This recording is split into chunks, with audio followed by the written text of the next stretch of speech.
Welcome to the Innovation Ecosystem Podcast. We interview remarkable and thought-provoking guests about innovation, leadership, and change in the world of business.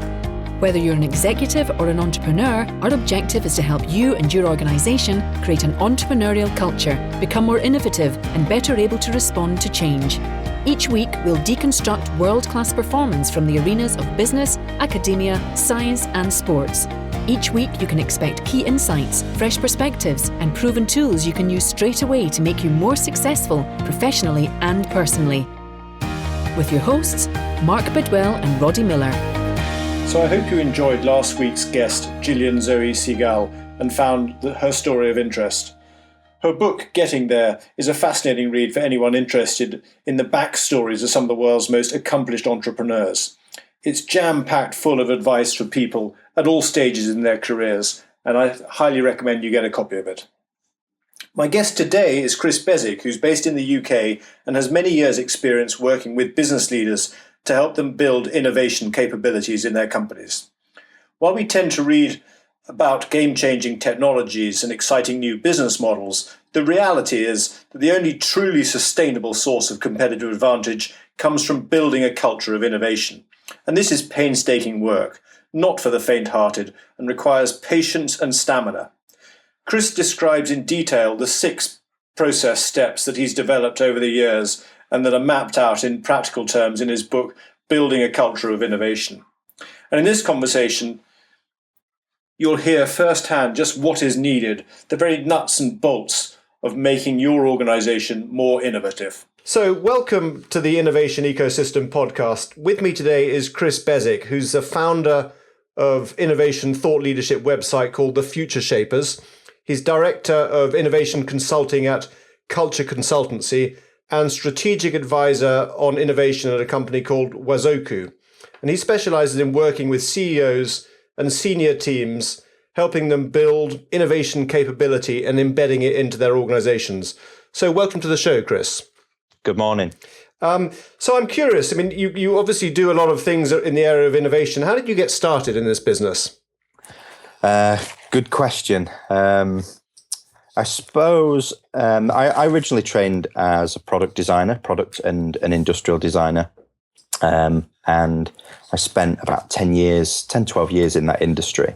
And really, that was the precursor to this whole, my work on innovation, I suppose, because, design and design thinking and that whole process is fundamentally, that's a fundamental part of innovation.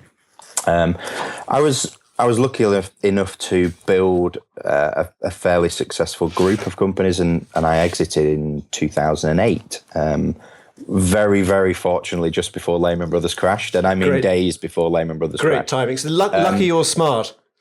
Well, I do a lot of, as you know, I do a lot of speaking, a lot of keynotes, and I always sort of, and strategically, I had the forethought that this may happen, so I exit, but it's a tall tale. It was just incredible luck. But the direct answer to the question, moving on from that, was I started to get asked by some of my existing clients, and these were big global corporates, big companies.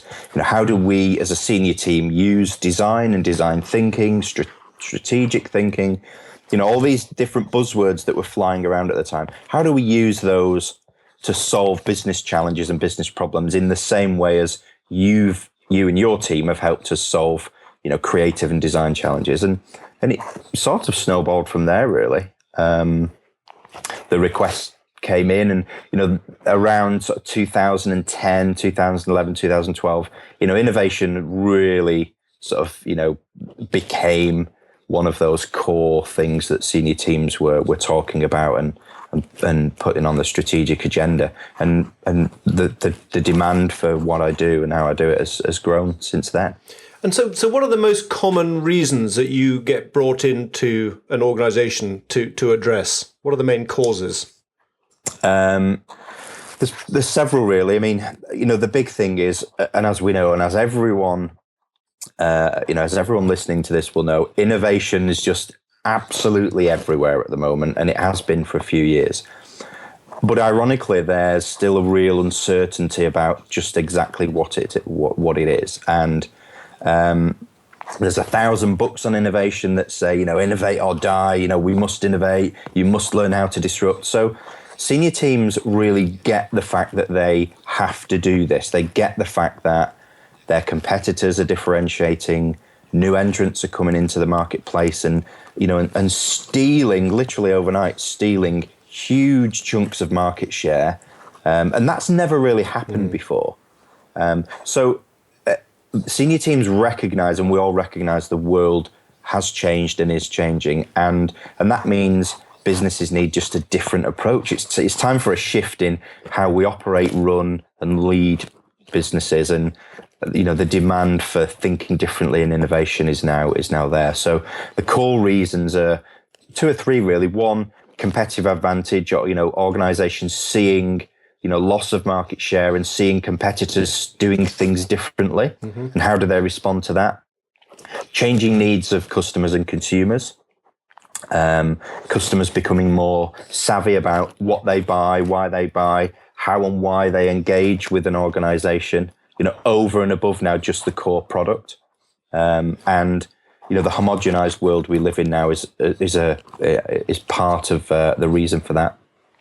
And then there's this whole thing around the digital landscape, which, personally, I'm not doing a huge amount in terms of innovation around the digital landscape, but the requests are there and the conversations I'm having at board level are definitely there in terms of how do we react to a world which is basically now online? And how do we, as a traditional, sometimes bricks and mortar, face-to-face business, how do we now operate, and what do we need to do? How do we innovate in a world that requires us to behave in a completely different way? So 2 or 3 core things. And I guess, is it right in saying that a lot of the organizations you work in are more of the mature industrialized businesses versus the sort of the fast-moving startup software kind of organizations? Not necessarily. One of the things I'm known for is enabling and helping senior teams build innovation as a capability in itself. So, how do they innovate and how do they build the tools, the frameworks, the governance, the actual nuts and bolts of innovation. But the other thing that I'm really known for is how do we embed that into culture?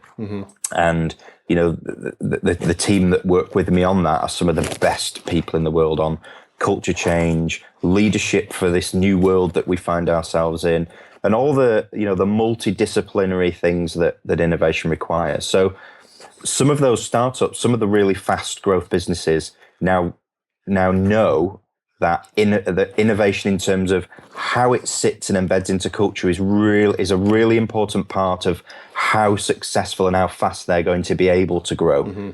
Because if you just say, well, here's the tech, here's the widget and the things that we're really good at, from a leadership point of view, those young entrepreneurs that are building those fast growth businesses, they understand now how important culture is as part of that mix. So I'm doing quite a lot of work with businesses who are disrupting some of the bigger, more established players, but also understand that they have to build and grow that culture with them, and actually do what the big companies haven't managed to do, which is how do they retain that culture as they grow?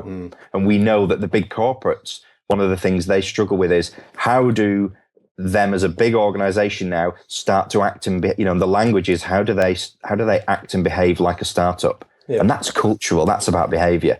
And the startups and the fast growth companies now recognize that one of the things that may happen as they grow and scale is that there's the chance of losing the very essence and culture that makes them what they are today.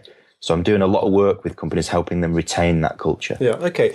Very interesting. So, there are 2 audiences, 2 types of people listening to this. One is the intrapreneur in the large organization who might be wondering whether the company they're working for is moving fast enough. They might have, friends working in startups and wondering why is it so hard to make stuff happen. And the other audience is the executives who are creating these cultures and sustaining them.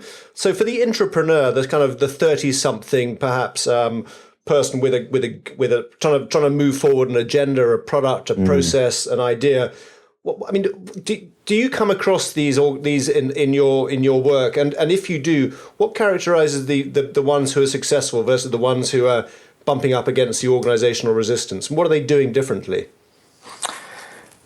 It's a really good question, and the whole landscape around intrapreneurship off the back of entrepreneurship is really coming alive at the minute. And I spoke at an intrapreneurship conference last year, and a room full of exactly the type of people you're talking about. So not necessarily senior execs, but really passionate, creative, ambitious people who want to do things differently. And there's two things here, and this is, part of the answer is for both of those audiences you've just described. And, the reality is both of those audiences have to meet in the middle somewhere. And what I see a lot of is really, really passionate middle of the organization entrepreneurs who have great ideas, who are influential, so they can pull, and some of the traits are that they have real influence around them, because people tend to gravitate towards them because they are willing to do things different. They're creative, they're passionate. There's a buzz around that type of person. So they tend to attract other people, which is great, because you then start to create momentum around new ideas and innovation and creativity. The challenge that everyone listening to this who's in that space will face is, how do they engage the senior team? Because if this, and we talk about this, the new book that I've written that about, we talk about this and reinforce it all the time. The senior team have to be engaged in innovation, or it just doesn't happen. And what I see a lot of is really passionate, creative intrapreneurs leaving organizations to go to other companies that really want that type of talent. And it's a real shame, because there's a lot of big organizations at the minute that are losing talent. So for the leaders out there, listening to this, your challenge, my challenge to you is, how do you really engage these people? Because they want to contribute new stuff. Your challenge as a leader is, how do you keep them? Because the war on talent is the leader's war to win. Yeah. Yeah. So there's a real sense of urgency around, how do leaders enable this type of person? The ones that really, really get through are just the really sticky, tenacious, every time they get knocked down or get knocked back or told no, that, we can't push forward, they get up again and they try again. It's the boxer's analogy, they get straight back up and they try. But in fairness to that type of person, it's, it becomes really hard when the organization continuously says, no, we don't want to innovate, or we don't recognize or value it. Yeah, and one of the definitions, it's like this definition of insanity is doing the same thing over and over again and expecting to get different results. I mean, there comes a point at which, it's interesting, Chris, we've had a couple of previous guests, Chris. One is Dory Clark, who talks about building a following. Another one is a guy, Professor Rob Wolcott, who talked about building bridges way before you need them. And I think that, one of the reasons that we're doing this podcast is because the resilient sort of boxer analogy is good up to a point, but the challenge, of course, is that it can take a lot of you take a lot of bruises on the journey. So the extent to which you can actually accelerate that journey and be a little bit more sort of strategic and systematic about it. And that's what this podcast is essentially designed to try and create those resources for those people in those situations. But for the leader, so let's think about what does it specifically mean for a leader to create these kind of conditions such that it pulls forth or calls forth the capabilities and the talents of the intrapreneurs to stop them from going across the road to a faster moving, more agile organization. But I mean, what do you, for those kind of leaders, if you think about one of those leaders that does this really well, what are they doing? What are they doing different from what they've done in the past? Because it might well be that what they did in the past got them to the leadership position, but now they've got to do something different going forward. I'm just interested in, what are you seeing in this evolution of leadership in this world of creating cultures of innovation? Yeah, it is interesting. And one of the challenges is they have that transition of, moving into that leadership role. But also, absolutely, in parallel, there's this other transition of when you then start to lead innovation, those leadership behaviors and the traits and what is required to lead innovation versus just general leadership is then a whole shift again. So sometimes I do feel sorry for senior teams and senior leaders who are not only now having to lead their business, they're having to lead it, it's innovation led, if you like. And the skills and behaviors for that are just a whole shift on again. So I do genuinely feel sorry for them sometimes. But the ones that I see that are really good are the ones that genuinely articulate the need and continuously reinforce the need for innovation. So if you imagine as either as a business value or a personal leader's value of innovation, creativity, intrapreneurship, thinking differently, what does it actually mean for that individual leader or that senior team to genuinely uphold that and bring that alive on a daily basis? And it's the same challenge that we see in organizations that have organizational values. How many companies with organizational values do we see that genuinely on a daily basis absolutely live and breathe those values? And a lot of it's very rare that you get that, because when you delve into the heart of an organization, you start to see things that contradict those values. So the leaders that I've found that are brilliant at this are the ones that, in the same vein as the organization absolutely lives and breathes its values, right down to the people on the front line, or right down to the heart of the organization. The leaders that lead innovation really well are the ones that genuinely uphold the behavior that innovation requires. So risk, creativity, collaboration, diversity of perspective, all those things. How does a leader make those genuinely come alive and live and breathe and own the values and the behaviors that innovation requires? The ones that do it well are the ones that demonstrate that on a daily basis.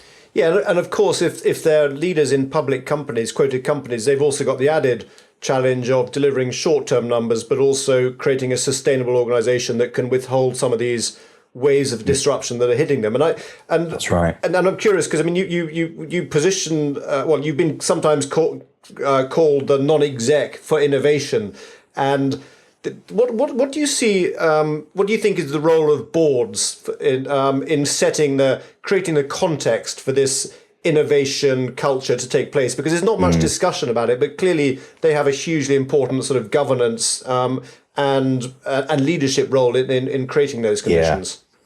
Yeah, I think the real interesting thing is, and the conversation that comes up all the time is, how do we pragmatically do all this new, creative, different stuff that inherently comes with some risk, and it may mean significant or minor change, but it means change. It means doing things differently. How do we do that and really drive that forward without disrupting the performance engine? So without, as you refer to it, how do we still meet those short-term targets? How do we still keep the business running? How do we do all that without jeopardizing what we already have? And one of the challenges is from a board and senior team point of view is really taking that leap of faith that innovation genuinely over a period of time absolutely pays dividends, but it may require some uncertainty in the short term. Innovation is a long-term game. Any organization that says we're going to really drive innovation, we're going to really push it, but we want results within the next quarter, might as well not start. So the challenge I always issue to boards is, how can we just realign where and how we think we're going to get ROI from innovation? And it is going to take, it's a long-term program, not a short-term, what are the quick wins and what are the low-hanging, there is low-hanging fruit, but it's quite small in terms of the bigger picture. And the boards are the key ones that can give the senior team confidence to take that longer-term view. Yeah. Okay. It's interesting. If anyone's read John Cotter's latest book called Accelerate, I haven't. No. Okay, so we talk about this I talk about this in the new book. In Accelerate, he outlines a really, really nice way of positioning this exact situation for senior teams, and he calls it the dual operating system. So how do you keep the core business going, but then on the around the periphery, how do you then do all this new creative different stuff, but without jeopardizing the core business that actually pays for all this new exciting different stuff? And it's something that senior teams really need to embrace and figure out how to do. Yeah, I mean, we had a similar concept in Syngenta where we talked about holding the ambiguity, and that was essentially continuing to deliver the core business, but also innovate around the core to actually map out the future and drive the business towards that. And it's a hugely difficult balance. Yeah. But it's one that people are increasingly, they're expected to be able to do. And you're in the front line of advising people as to how to do that, essentially. Yeah, and the reality is that's exactly what boards and senior teams are there to do. The implementation, driving the business forward, driving all that innovation, driving that performance and excellence. They're the ones that have to create the framework and the roadmap, to bring that alive. But it is a challenge, and it's not an easy one. Yeah. And I mean, you mentioned your new book. I mean, in it, you have a 6-step framework for this journey. And I'm curious, I mean, a couple of things struck me. Well, maybe you can just talk us through very quickly what the steps are and give me a sense of the time horizons with which you position this in organizations just to manage their expectations. Yeah. So if I give you the context for the book, I was approached well over a year ago now, maybe even 18 months ago, by our publisher, who said, look, there are thousands of books on innovation that talk about the need for innovation and talk about the world's changing and you must be able to disrupt and all the language around that. And the request from the publisher was, they said, look, all our corporate clients, all the businesses that we talk to say, don't give us another book on that reinforces the fact we have to innovate. We know that, we get it. Our challenge is we actually don't know what to do, right? We know we need to build a culture of innovation, not just buy in pockets of innovation. But, what the hell do we do and how do we do it? So we were approached because we have a framework and it's something that we use with clients. And it follows the 6 steps that you just referred to. So the first one goes back to what we just talked about around dual operating system, understanding where we are today. And the first one is, the first stage helps senior teams go through building a picture of where the organization is today, but then also building a picture of what does the organization need to look like in the future. And remember, this is all with innovation as the core context for those conversations. So that first stage, we talk about in the book about all the things that we actually do with senior teams. So, organizational assessment, understanding what the culture's like, where the challenges are, innovation maturity, and assessing what an organization's current innovation, its actual innovation capability is. And we've now just built a tool that can assess that online for any organization in the world. It's probably the first of its kind that we know about. And then so we then build a picture in stage 1 of where I call it the sat nav analogy. Where are we today? Where do we want to get to? And then what does that roadmap look like? What does the journey look like? Stage 2 then is about we refer to that as building the leadership team for innovation. So we then say, if we built a picture of where we want to go and how we want to get there, how do we as a senior team lead the business and the organization for that future vision? And does that cover what does the new leadership model look like? I mean, how do the leaders need to be? How do they need to be? How do they need to behave? What are the new values so back to the earlier conversation, what do they need to do to really drive innovation and bring it alive in the organization? And those skills are different. You know, the senior people, the leaders that will be listening to this are, you know, have probably spent, you know, a good deal of time in business. They will have been on all the corporate leadership, management, development, training, business schools, and you know they'll have done all that over the years. And you know, one of the questions I always ask is, how much leadership development have you guys had? You know, and a senior team will say, well, we've done this and we've done this and we've been to this business school and we've had the, you know, and then I say, right, how much of all that development on your leadership ability was specific to innovation? And it's tiny. It's just not part of the leadership curriculum. And that's what we then help leaders do. We say, what do you now need to know and do and be able to do and behave in order to now lead in this really different new way? Yeah. Okay. And bear in mind, you know, we're now talking about Generation Y, 2020, Generation Z, 2024, 2025. Those next two generations will scare the life out of people in leadership roles today. They're just going to be so different. And it's some of those skills that we start to work on. Stage 3 then is about agreeing the future. So what tools and capabilities does the organization need in order to place innovation at the core of its business? So innovation process, how does it gain insight or intelligence, as we call it, about its customers, about the world, about trends? How does it unearth opportunities, problems, etc.? So how does it feed that innovation process with things that need creative solutions?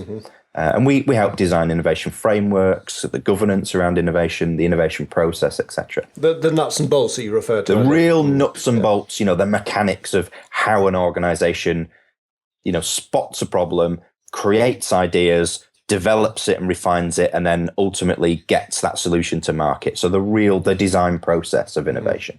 And then the final stages then start to migrate on the real embedding this into culture. So we then talk about, if you imagine an organization's been through that process, they've built a brilliant vision of the future. They now know how they need to lead as a senior team. And they now have all the tools, the frameworks, the processes. They have an armory that's full of all the things they need. At that point, we then say they are ready to start to push innovation out into the organization. So the next stage then is how we then communicate and launch innovation across the business. And those first 3 phases, sorry to interrupt, I mean, typically what is that? Is that a month, 3 months, 6 months? Oh, yeah, it could be 6 months. Okay. Yeah. Right. Yeah. But here's the really crucial bit. The reason why the framework only introduces innovation into the heart of the organization at that point is all my work over the years has all led to the fact that most big organizations that start innovation start, in terms of these 6 stages, they start at stage 4. Yeah. They basically say, we're going to do innovation. We're going to have an innovation launch event. We're going to put it on the agenda. We've got a conference, and we're now just going to tell the organization that we need more innovation, we need to be different, and we're going to ask the organization for innovation. And my answer, you know, we're going to ask the organization for ideas is the typical language. And my answer is ideas about what? Yeah. And it's a really interesting dilemma. And every organization I've been into has said, that's exactly what we did. And now we understand why it's failed, because there's no direction. That, you know, you talked about the leadership thing earlier about leaders actually need followers, and they also then need a purpose. They need a direction. Well, starting at stage 4 on our framework means there's no purpose. There's no vision of what the organization wants to become and where and why. There's no acceptance that it needs a different type of leadership. There's no innovation tools and processes. But you launch innovation and you get all these ideas and the organization can't do anything with them. Yeah. And I see it time and time again. So then stage 5 is then how do we start to embed all this new great stuff in the organization? And that's when we start to get into the real, you know, hard sort of HR stuff. So really embedding the behavior into working practices. How do we add innovation as a core competence in appraisals? How do we make it part of people's job descriptions? All the real hard and fast HR things that mean it's part of the fabric of the organization. And then stage 6 in true innovation process style is about putting constant measurement and review in place, so that we consistently measure all of those 5 stages and all the progress and make sure that we're on track. And if we're not, we reassess and realign, and that then becomes just a continuous thing in the organization. And those fundamentally are the 6 steps. Okay. And I mean, we talked about this before the show started. I mean, the idea of the ecosystem, I mean, you talked about the organization, but the reality, of course, is that very few organizations have the resources to have all the right skills around the table to actually develop some of these activities to their full extent. So what are you seeing about how organizations interact with the broader ecosystem outside the sort of 4 walls of their traditional organizational boundaries? Yeah. So there's a really interesting approach to this. And I created something called just a really simple framework for senior teams called Building a Next Generation Organization. And one of the elements tackles exactly this thing. One of the things I've seen over the past several years is senior teams really struggling to understand how they can build an ecosystem and build an organization that is fundamentally designed to enable innovation. Because enabling innovation in the middle of the organization means giving people the tools and giving people empowerment and freedom and access to things. But what boards and senior teams struggle to do is to understand what they can do at their level to enable that activity and that behavior in the organization. So I created a framework called Building a Next Generation Organization for senior teams. And it's built on 3 core things that either enable or disable innovation. The first one is what I call becoming more intelligent as an organization.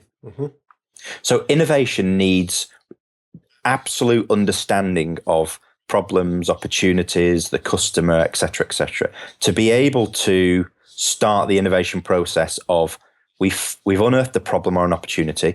Let's now creatively solve that and build a solution to it and then implement it.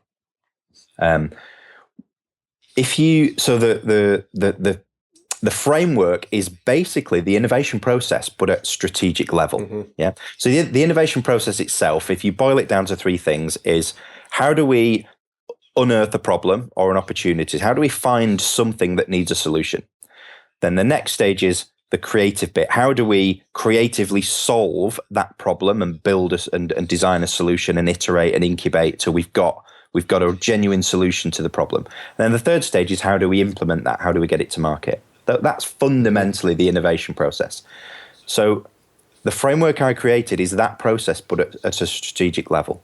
So the first module is, how does a senior team help the organization become more intelligent? What can the senior team do to build better collaboration and connections with customers, with experts on, futurologists, with trend experts, whatever the organization needs to make it much more intelligent.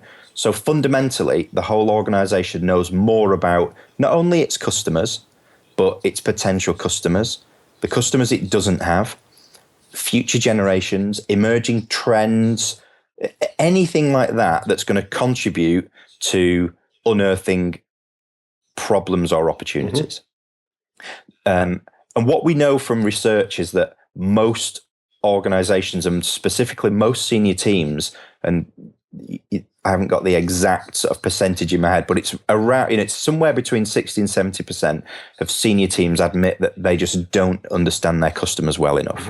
And these aren't acute figures. They're fairly, general figures across most industries all over the world. The second challenge and the second part of that, the innovation process, is how do we then create solutions if we've unearthed something? The big thing that I'm seeing here now is, because all of this stuff is new and the problems that are being unearthed are much more difficult to solve, organizations are now having to tap into a much wider network of talent, expertise, technology perspective. And that's why we're now seeing this whole, surge of focus on open innovation and collaboration. And, we see a lot of the big corporates starting incubation centers, tapping into startups and, just one-man bands, but with great ideas that might need funding or resources. And I think there's real value in that. The downside to some of that activity that I see is that a lot of the corporates are doing that and almost leaving the internal capability around innovation and putting that second, because there's this focus on, well, we've built an incubator or we've built a startup hub and we've got 6 or 7 startups that have got some great ideas and technology and new things. So that's our focus on innovation. And what I see is a real shame that internal talent seems to become in second place. Yep. Sometimes, not all the time. But the collaboration bit is really important. And again, this came out of research we did that again said around 65-66% of senior teams in organizations admit that they really struggle to collaborate and share knowledge, expertise, and creativity inside their own organizations. So again, it's a real challenge that needs to be solved. And then the third part of the innovation process and the third module for senior teams is, if you imagine stage 1 intelligence, you've now built this brilliant capability to unearth really high value stuff. Stage 2, you've built this internal and external collaborative ecosystem where you can pull the best talent and expertise together to solve these problems and create solutions better than your competitors. The final challenge is, how fast do we get them to market? Yeah. And again, we know from research that most big global companies take almost as long to get new ideas and new products, experiences to market as they did 5 years ago.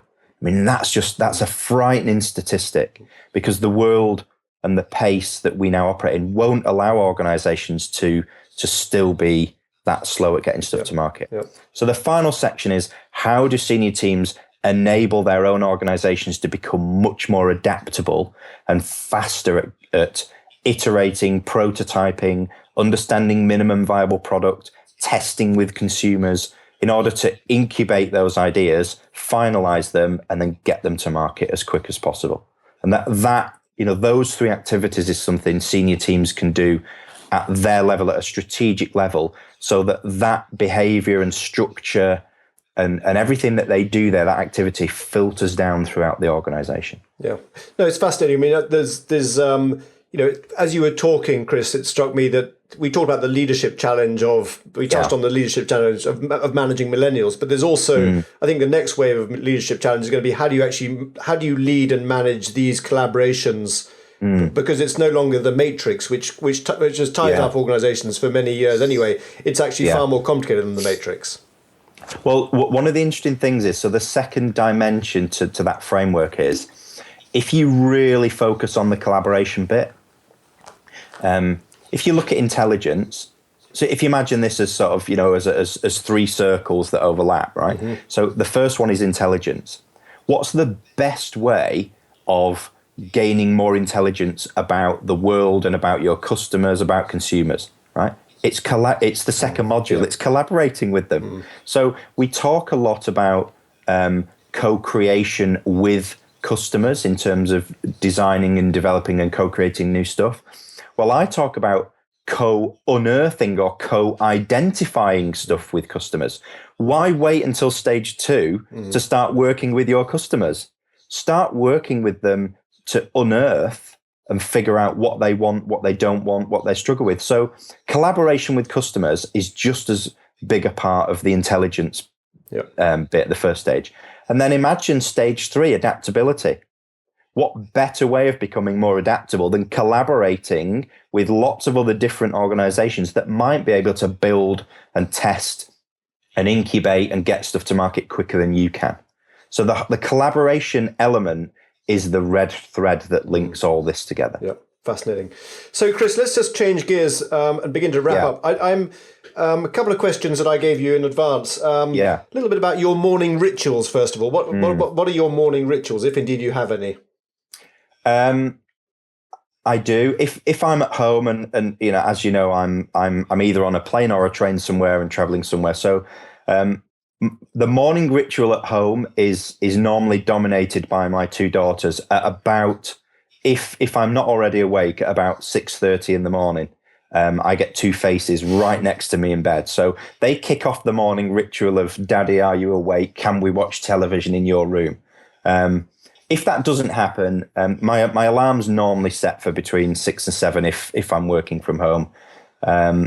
The absolute first thing for me is check my diary. Mm-hmm. So flick the calendar on and just double check that I haven't forgot that I should be on a call with someone like you at 7:05 or whatever it is. So there's just that real sense check. What does today look like? Can I take my time in the morning and just, get my thoughts together, or do I need to prep for something very quickly? And then the absolute morning ritual for me is coffee. Coffee.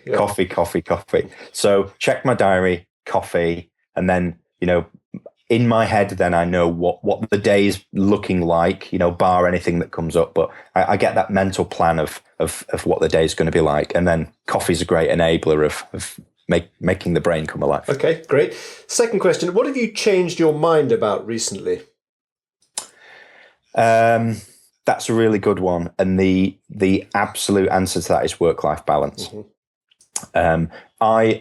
I am guilty. One of the reasons why I think I did fairly well in terms of, building the group of companies I had was, at that time in my life, I was an absolute workaholic. I have an inbuilt tendency to be a workaholic, right? I absolutely love what I do. I love traveling around the world, working with amazing, different people. Sometimes that gets, that gets in the way of work-life balance. So one of the things that me and my wife did at Christmas was just had a really honest, pragmatic chat about what do we as a family want to achieve, not, what's Cris Beswick's journey and what's he trying to achieve. And there was just this real balance of, okay, let's just tilt the seesaw a little bit more.